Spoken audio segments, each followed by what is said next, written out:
Welcome to another edition of the One U Radio Show, hosted by yours truly, AJ the Trainer. I'm here with Chris and Claire. I'm at the Allentown Art Museum. We're segueing into another area of the museum. This is another feature that they're running at the gallery currently. So we are in the Who Wore Sports. Yeah, so this exhibit, we created this exhibition from our own collection to go with our featured exhibition, Who Shot Sports, which is a big photography show that traveled to us from the Brooklyn Museum. Right. So Who Wore Sports shows textiles and clothing that come entirely from the museum's collection. Nice.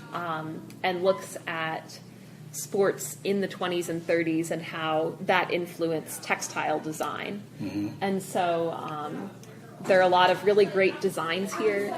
If you look over here, you can see there are a lot of examples of using sports equipment, for example, to make these abstract prints. Yeah, this is from the Jersey Silk Mills, huh? Right, yeah. So a lot of these are actually, this area, even some of them may have even been woven in Allentown. That's right, on 4th Street over by the, 3rd or 4th in Hamilton. There was like a silk factory over there at one time, right? Yeah, the Lehigh Valley used to have a huge number of silk mills. This whole region was weaving a lot of silk in the early 1900s. Right, nice. Yeah. Okay. So there's a great local connection with this show. So this is from the jockeys, huh? Yeah, so this print, it's a bright red ground with jockey caps with like little shadows under them, like they're floating almost. Mm-hmm. And it has, a really fun kind of stylized, almost cartoony style that gives you a sense of kind of energy and motion with it. It's ironic, too, because Justify just won the Triple Crown. And we saw some of the other images in the other portion of the show. It's wonderful. Speaking of horses here. Yeah, so this is a textile from the 1920s, and it shows this scene of a Derby day, and you see kind of all of the social activities and the people that come to the Derby. Mm-hmm. So you have the jockeys, but then you also see people have set up, a tea party. You see there's a woman giving a baby a bath right here. Yeah, you're seeing the artists doing the sketches and the jockeys. Uh-huh. It's a lot of interaction, a lot of family. Yeah, and then you also have like some wealthier gentlemen and flappers mm-hmm. on this coach, and it looks like they have some alcohol with them. So it's kind of funny. There's like a little joke here with the preacher who is the heaven or hell sign behind him, mm-hmm. and he's kind of looking askance at these flappers who are breaking prohibition laws. Yeah, very nice. It's a nice size image too. Yeah, it's great. Yeah. Yeah. And this is done on like a canvas, like is this milled too? Is this like a spun as well? This is a linen fabric. Okay. So so most of the fabrics in this show are silks or rayon. Oh, okay. But this one's a linen. Nice. Yeah. Nice. Yeah, and we have a few textiles related to football players. I really love this handkerchief. It has 1937 football schedules on it. Nice. And this is really fun. A lot of times, like if I come in here with friends, they like to go and try to find their school on it. Well, you're looking at some of the Ivy League schools in here, some of the Big Ten schools in here.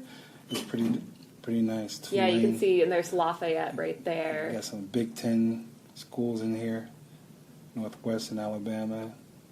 It really runs the gamut. Gonzaga back in, okay, mm-hmm. St. Mary's, Fordham.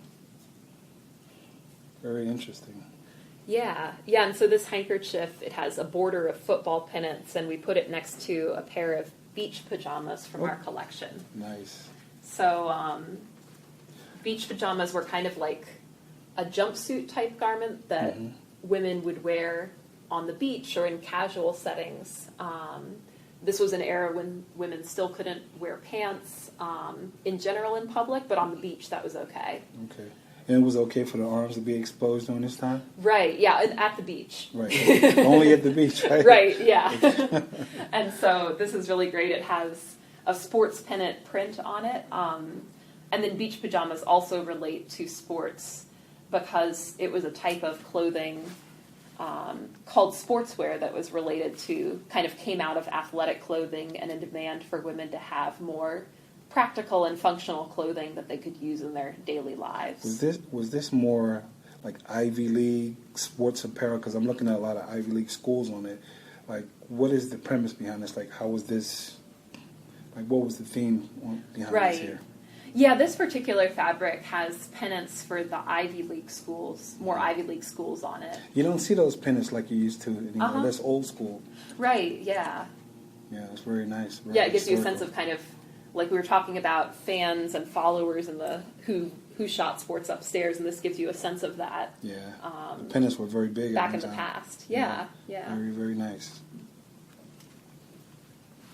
So we're looping around here.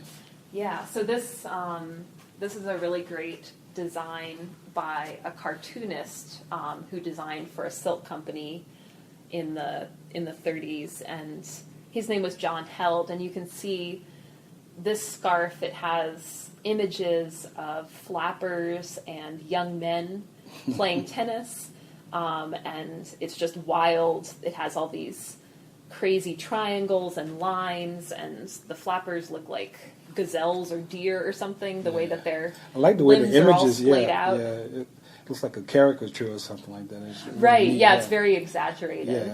Yeah. And so this is fun, like, tennis in this era was a really, really popular and fashionable sport, and this captures kind of the stereotype of the fashionable woman or the fashionable young man playing it. This is pretty timely because we're just coming off the U.S. Open as well. So very historical tournament. Yeah, definitely. Yeah, this print is great because, like, we looked at some of those motion study photographs and who shot sports where photographers were trying to